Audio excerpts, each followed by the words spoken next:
नमस्कार, good morning, जोहार। झारखंडी Hindi news में आपका स्वागत है। झारखंड की तमाम छोटी बड़ी खबर जानने के लिए चैनल को सब्सक्राइब, वीडियो को लाइक और झारखंड के आप किस जिले से वीडियो को देख रहे हैं या कमेंट में जरूर लिखें। चलिए जानते हैं आज की पहली और बड़ी खबर। हेमंत सोरेन महिलाओं को देंगे new year gift. 56 lakh bank account में 28 को ट्रांसफर करेंगे 2500 रुपए। झारखंड के मुख्यमंत्री हेमंत सोरेन प्रदेश की 56 लाख महिलाओं को नए साल से पहले बड़ा तोहफा देने जा रहे हैं। मुख्यमंत्री ने खुद इसकी घोषणा कर दी है। हेमंत सोरेन ने एक्स के जरिए इसकी जानकारी दी है। मुख्यमंत्री आवास के अधिकारियों के साथ मैराथन हाई लेवल मीटिंग के बाद झारखंड के सीएम ने ट्वीट किया है और स्पष्ट कर दिया है कि 28 दिसंबर को मैया सम्मान योजना के लाभुकों के खाते में 2500 रुपये ट्रांसफर किए जाएंगे। हेमंत सोरेन ने एक्स पर लिखा कि आज आवास में 28 दिसंबर को होने वाली ऐतिहासिक झारखंड मुख्यमंत्री मैया सम्मान योजना कार्यक्रम की तैयारियों, राजस्व संग्रहण और झारखंड राज्य कर्मचारी चयन आयोग से जुड़े विषयों पर वरीय पदाधिकारियों के साथ उच्च स्तरीय समीक्षा बैठक में शामिल हुआ। इसके साथ ही स्पष्ट हो गया कि मैया सम्मान योजना की बढ़ी हुई किस्त 28 दिसंबर को महिलाओं के अकाउंट में आ जाएंगे। 1 लाख के लिए बेटी को परोसा, दरिंदे के घर खुद नाबालिग को छोड़ने गया बाप। झारखंड के साहिबगंज में 1 लाख रुपए के लालच में नाबालिग बेटी का सौदा कर दूसरे व्यक्ति से रेप कराने के आरोप में पिता समेत 2 लोगों को गिरफ्तार किया गया है। नाबालिग के बयान पर नगर थाने में केस दर्ज किया गया है। नाबालिग के पड़ोस की महिला व मोहल्ले के लोगों से पुलिस को घटना की जानकारी मिली। पूछताछ में किशोरी ने बताया कि उसके पिता 19 दिसंबर की रात उसे और उसकी बहन को कटिहार के एक व्यक्ति के स्थानीय गर्ल्स हाई स्कूल स्थित किराए के घर में ले गया। कुछ देर रुकने के बाद पिता छोटी बहन को लेकर निकल गया। उक्त व्यक्ति ने उससे दुष्कर्म किया और बोला कि हल्ला करोगी तो पीटेंगे। वह रात भर जगी रही और सुबह अकेली घर आ गई। डर से किसी को कुछ नहीं बताया। नाबालिग लड़की ने बाद में बातचीत के क्रम में उसने पड़ोस की महिला को घटना की जानकारी दी। मोहल्ले के लोगों को पता चलने पर उसके पिता से पूछताछ की तो उसने गोल मटोल जवाब दिया। फिर पुलिस को घटना की सूचना दी गई। नाबालिग के बयान पर नगर थाने में केस दर्ज किया गया। झारखंड में पेशा कानून को जल्द लागू करने की उठी मांग। 24 दिसंबर यानी मंगलवार को पेशा दिवस पर पेशा कानून को अविलंब लागू करने की मांग उठी। पंचायती राज विभाग द्वारा आयोजित कार्यक्रम में राज्य के विभिन्न हिस्सों से आए ग्राम प्रधानों ने शिरकत की। सभी ने एक स्वर से कहा कि झारखंड में जल्द से जल्द पेशा कानून लागू किया जाना चाहिए। वक्ताओं ने यह भी कहा कि पेशा कानून लागू नहीं होने के कारण गांव में विकास नहीं हो पा रहा है। नियमावली तैयार होने के बावजूद इसे अमली जामा अब तक नहीं पहनाया जा सका है। वक्ताओं ने कहा कि पेशा कानून लागू होने से पंचायतें आत्मनिर्भर होगी। ग्राम सभा के सचिव का चयन भी ग्राम सभा की अनुशंसा से होगा। बालू पर गांव का नियंत्रण होगा। इसकी लूट रुकेगी। साथ ही राज्य के राजस्व में भी वृद्धि होगी। पारंपरिक न्याय व्यवस्था प्रभावी होगी। कोर्ट और थाना से भी भार कम होगा। गुजरात में दुष्कर्म की शिकार झारखंड की 10 साल की बच्ची की मौत। गुजरात में दुष्कर्म के शिकार झारखंड की 10 साल की बच्ची ने आखिरकार दम तोड़ दिया। सोमवार को सुबह ही उसकी मौत हो गई। बच्ची के पार्थिव शरीर को झारखंड लाने की कोशिश की जा रही है। झारखंड के मुख्यमंत्री हेमंत सोरेन ने इसके लिए अधिकारियों को निर्देश जारी कर दिया गया है। मृतक बच्ची अपने माता पिता के साथ गुजरात के भरूच स्थित झगड़िया औद्योगिक क्षेत्र में रहती थी। उसके पिता वहां एक फैक्ट्री में काम करते हैं।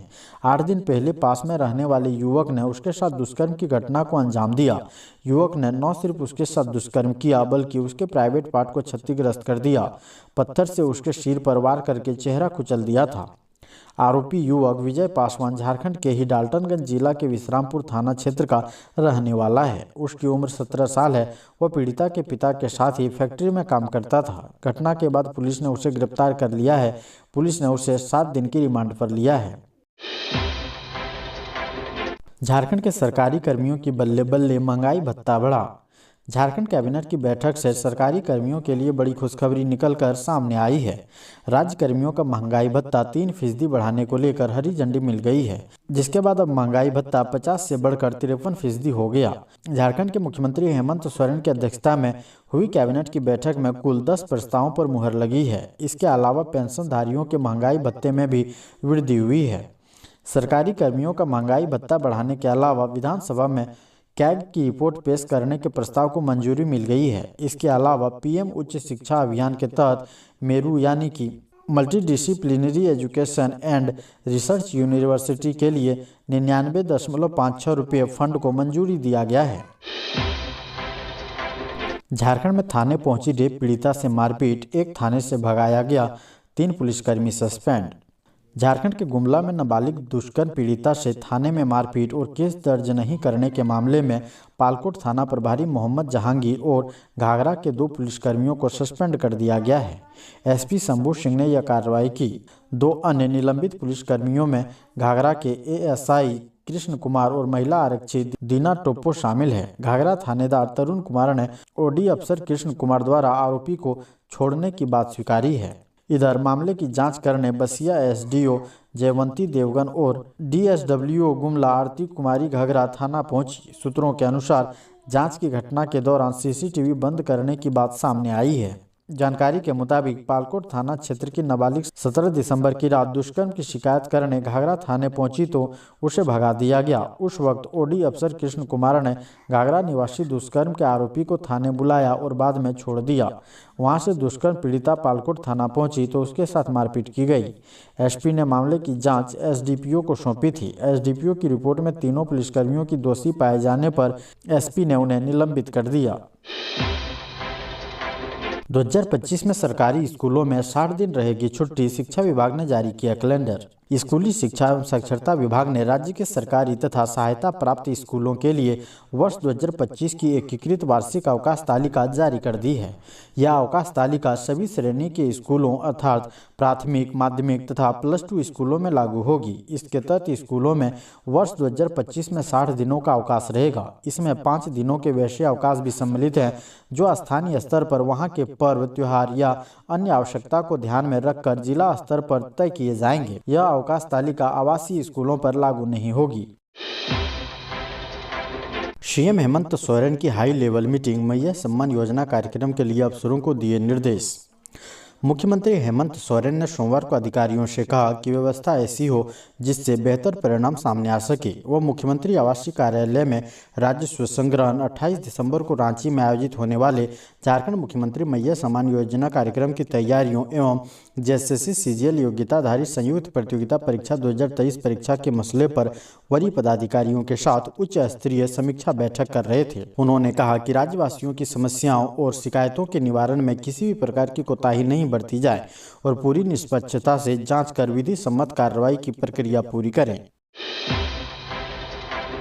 सीएम से यूपी के मंत्री योगेंद्र उपाध्याय व मंत्री सुरेश राही ने की भेंट, प्रयागराज महाकुंभ 2025 में आने हेतु किया आमंत्रित। झारखंड के मुख्यमंत्री हेमंत सोरेन से मंगलवार को कांके रोड रांची स्थित मुख्यमंत्री आवासीय कार्यालय में उत्तर प्रदेश के उच्च शिक्षा मंत्री योगेंद्र उपाध्याय एवं कारागार राज्य मंत्री सुरेश राही ने मुलाकात की। इस अवसर पर मुख्यमंत्री हेमंत सोरेन को उन्होंने भारतीय संस्कृति एवं आस्था के प्रतीक प्रयागराज महाकुंभ 2025 में सम्मिलित होने हेतु सादर आमंत्रित किया। इस मौके पर मुख्यमंत्री हेमंत सोरेन को मंत्री योगेंद्र उपाध्याय एवं सुरेश राही ने उत्तर प्रदेश के मुख्यमंत्री योगी आदित्यनाथ की ओर से उनका आमंत्रण पवित्र गंगा जल एवं महाकुंभ का प्रतीक चिन्ह सप्रेम भेंट कर मुख्यमंत्री को महाकुंभ 2025 में पधारने हेतु आमंत्रित किया है। इंटर के स्टूडेंट्स के लिए खुशखबरी, बिना फाइन दिए इस तारीख तक भरे परीक्षा form. Jharkhand academic council board से इंटर की परीक्षा देने वाले स्टूडेंट्स के लिए अच्छी खबर है। बोर्ड ने आपको बिना फाइन के परीक्षा फॉर्म भरने का एक और मौका दिया है। अब 28 फरवरी तक बिना विलंब शुल्क के परीक्षा फॉर्म भर सकते हैं। इसके बाद अगर आप फॉर्म भरेंगे तो आपको विलंब शुल्क यानी लेट फाइन देना होगा। झारखंड अधिविद्य परिषद की ओर से यह जानकारी दी गई है। झारखंड में गजराज का कहर, दिसंबर में 5 को कुचलकर मार डाला, 200 एकड़ से ज्यादा फसल रौंदी। झारखंड में गुस्साए हाथी तबाही मचा रहे हैं। अब तक दिसंबर महीने में हाथियों ने 5 लोगों को कुचल कर मार डाला है। इनके हमलों में कई लोग जख्मी हुए हैं। एक महीने में 30 से ज्यादा घरों को हाथियों ने क्षति पहुंचाई है और करीब 200 एकड़ से ज्यादा के इलाके में खड़ी फसलों को रौंद डाला है। यह आंकड़ा राज्य के विभिन्न वन प्रमंडलों में ग्रामीणों की ओर से क्षतिपूर्ति के दावे को लेकर दाखिल आवेदनों में से सामने आया है। लातेहार जिले के बालूमाथा थाना क्षेत्र के पिंडारकोन गांव निवासी गुलाब यादव को हाथियों ने सोमवार मंगलवार की दरमियान रात कुचलकर मार डाला। उनका शव मंगलवार को गांव के पास स्थित जंगल से बरामद किया गया। गुलाब यादव सोमवार को जंगल की ओर गए थे। वह देर रात तक नहीं लौटे। उनके घर वाले रात भर परेशान रहे। मंगलवार सुबह लोग जंगल पहुंचे तो गुलाब यादव का शव झाड़ी में मिला। झारखंड के सीएम हेमंत सोरेन ने अधिकारियों को दिया बड़ा निर्देश। झारखंड के मुख्यमंत्री हेमंत सोरेन ने कहा कि उनकी सरकार के भ्रष्टाचार के प्रति बिल्कुल भी बर्दाश्त न करने की नीति है और इस तरह की गतिविधियों में शामिल अधिकारियों के खिलाफ सख्त कार्रवाई की जाएगी। हेमंत सोरेन ने अपने आवास पर अधिकारियों की बैठक अध्यक्षता करते हुए निर्देश दिया है कि भ्रष्टाचार पर अंकुश लगाने के लिए भ्रष्टाचार निरोधक ब्यूरो के उड़ान दस्तों को समय समय पर ब्लॉक स्तर और अन्य कार्यालयों में भेजा जाए। हेमंत सोरेन ने अपने सोशल मीडिया हैंडल एक्स पर ट्वीट कर कहा, मेरी सरकार की भ्रष्टाचार के प्रति बिल्कुल भी बर्दाश्त न करने की नीति है। जोनल कार्यालयों में शिकायतों को गंभीरता से लेते हुए मैंने सख्त कार्रवाई के निर्देश दिए हैं ताकि आम लोगों को किसी भी तरह की असुविधा न हो और कोई भी भ्रष्ट व्यक्ति बख्शा न जाए। MS धोनी के रांची वाले बंगले पर खड़ा हुआ बड़ा विवाद, हाउसिंग बोर्ड ने बैठाई जांच। जानिए क्या है पूरा मामला। भारत के सबसे सफल क्रिकेट कप्तानों में से एक MS धोनी को लेकर बड़ी खबर सामने आ रही है। धोनी एक बार फिर विवादों में घिरते नजर आ रहे हैं। इस बार वो जमीन के पचड़े में फंसते हुए दिख रहे हैं। दरअसल मामला उनके होम टाउन रांची के हरमू रोड स्थित घर का है, जिसको लेकर झारखंड राज्य हाउसिंग बोर्ड ने सनसनीखेज खुलासा किया है, जिसके बाद मीडिया और सोशल मीडिया पर खलबली मच गई है।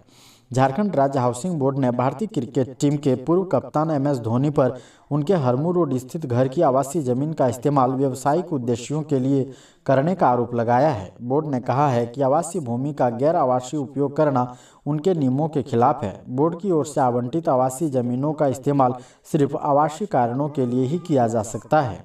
झारखंड प्रदेश हाउसिंग बोर्ड के अध्यक्ष संजय लाल पासवान के मुताबिक इस जमीन का अन्य किसी चीज के लिए इस्तेमाल करना वर्जित है। उन्होंने कहा कि झारखंड राज्य आवास बोर्ड के नियमों के तहत आवासीय भूमि का व्यावसायिक उपयोग प्रतिबंध है। अगर ऐसा होता हुआ पाया जाता है तो संपत्ति का आवंटन रद्द भी किया जा सकता है।